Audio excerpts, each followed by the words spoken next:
What is one of the universal, inevitable experiences that we must all face, yet fear the most? It should be beautiful, because if our lifespan would not be limited, you couldn't enjoy living. Death and grief. I know what you might be thinking. Death and grief, these are kind of heavy topics, and I completely understand. These are experiences that every single one of us will navigate at some point in our lives. So why not explore them, understand them, and maybe even learn to fear them a little bit less? Trust me, I've been there, especially this past year when I lost my beloved Nonna.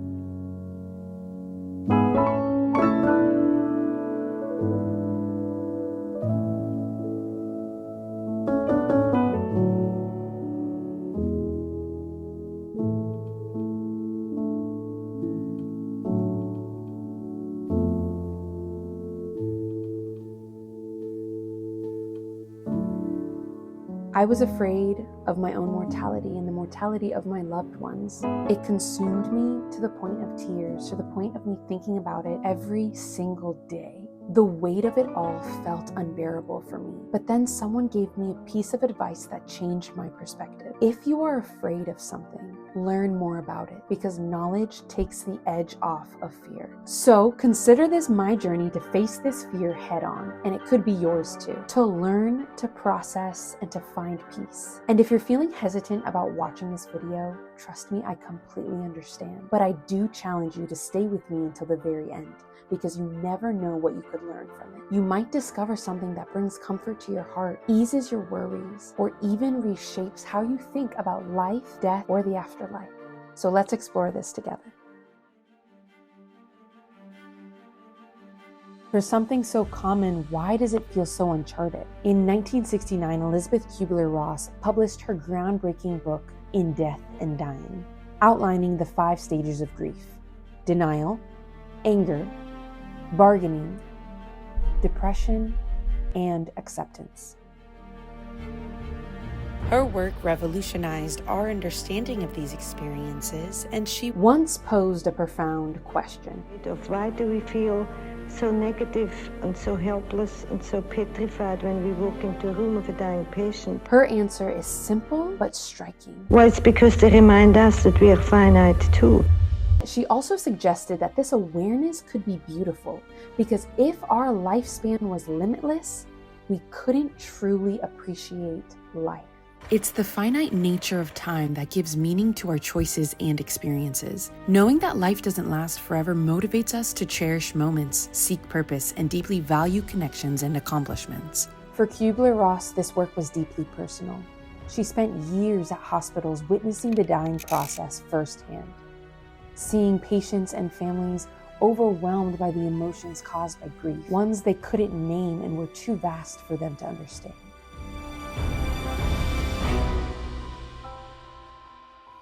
But the story doesn't stop with her. Around the same time, psychologists Johnbowlby and colinmurrayparkes were exploring grief from a different angle.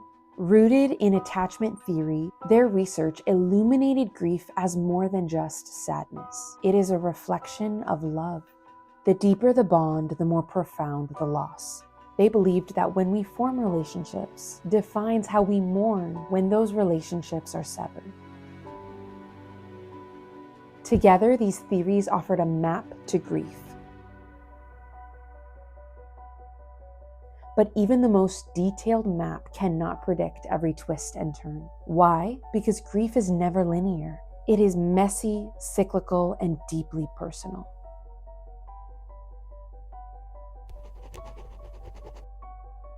What makes grief so enigmatic is not just the pain that we feel. It's the way that it forces us to confront the most fundamental questions of existence: mortality, connection, and resilience. It's something we can't prepare for, and it demands things that we are rarely taught: vulnerability and surrender. And then, of course, there's the unanswerable question: what happens after we die?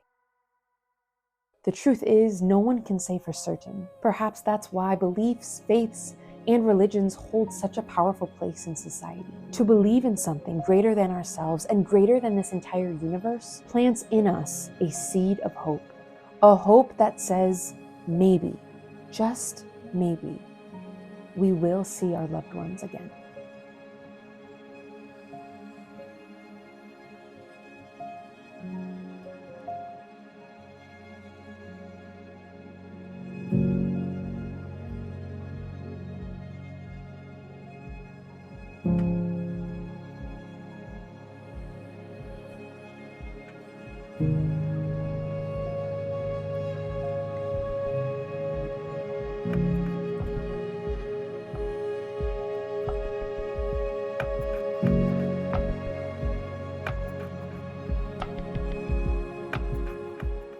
It's this very hope that sustains us and gives us the courage to carry on, even in the most unimaginable loss. These ideas became the foundation of my newest project titled The Wings Collection. A movement study on the stages of grief inspired by a series of dreams that I had during the loss of my Nonna Gabriela. My first dream was haunting. I was alone in a dark room, crouched on the floor with my knees bent to my chest and my arms wrapped around my legs. I had these wings, but they were bound to my body with a rope. They were yellow, broken, and they had feathers missing. These wings were powerless and constrained. At the time, I didn't fully know what to do with this dream. I didn't know what it meant. I didn't think much of it until dream number 2. This time, the wings began to break free.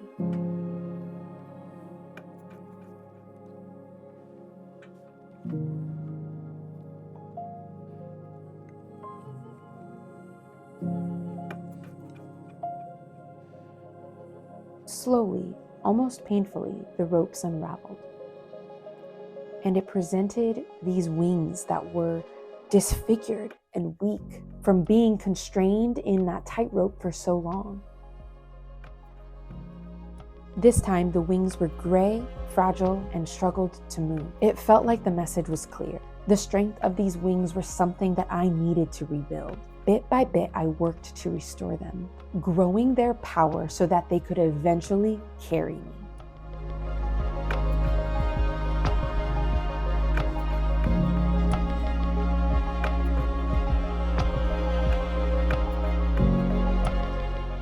The end of the second and final dream had me in awe. I had an aerial view from space looking down on Earth, and the wings had transformed.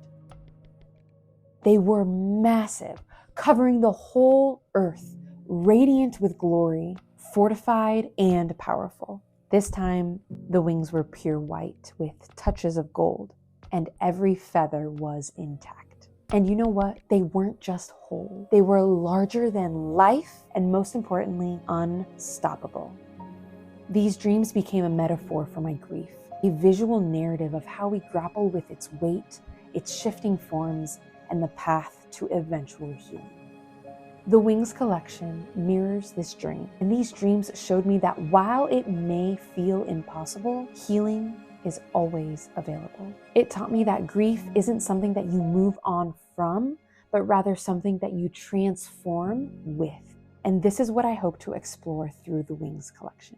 Each stage of grief has its own story, its own struggle, and its own triumph. And through movement, I want to give grief a voice. One that dances and cries and fights and eventually takes flight. After all, isn't that what our loved ones would have wanted from us? To never weary of fighting the good fight.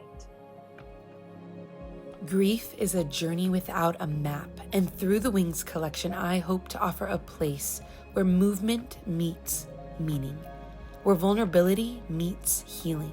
My wish is for you to find something here, a spark, a connection, or even just a moment to reflect. Whether you're here as an artist, dancer, or simply someone seeking understanding, I invite you to step in. How do you express yourself? Where do you go to heal? Whatever that space looks like for you, let this collection be a reminder that healing can be found in creation, in reflection, in movement, and especially in you.